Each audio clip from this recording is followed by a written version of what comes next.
থেকে ব্রহ্মপুত্র গোরাখা ন্যাশনাল পরিষদ আন্দোলন কমিটির থেকে আমি নামনি এখন গণহত্যার সাংস্কৃতিক মঞ্চের তরফ থেকে নদীর আন্দোলন করছিলাম। নদীর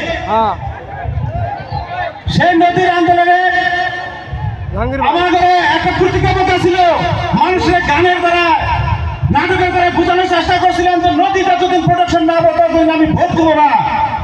তারপরে আমি আর ভোট দেই নাই, আমাদের টিম জানে, আমার বহুত বন্ধুবর্গ আছে এই অঞ্চলে, সবাই জানেন হয়তো। তাই আমি নোটার মধ্যে ভোট পাচ্ছি, 3বার করে 2বার করে নোটার মধ্যে আর একবার ভোট দেই নাই।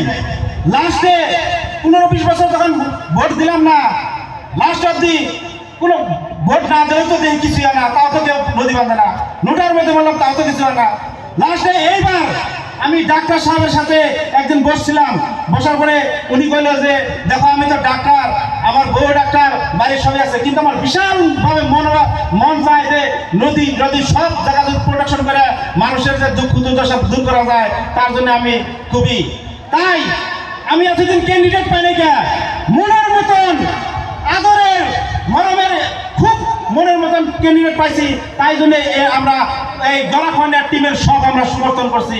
তার জন্য আমি এই কথাটুকু আমি বলার জন্য নিজের ভাইয়ের পর্যন্ত ভোট দিয়েছিলাম না, নিজের বোনের প্রেসিডেন্টে ভোট দেয় নাই, তারপরে নিজের ভাগ্নি ভোট দেয় নাই। আর এইবার আমি কেন ভোট দিতে আসলাম? একমাত্র এই নদী প্রোটেকশন করার জন্য। মূল সমস্যা এই আমার কথা। ডক্টর জিন্দাবাদ, দেবরাজ সাহেব জিন্দাবাদ।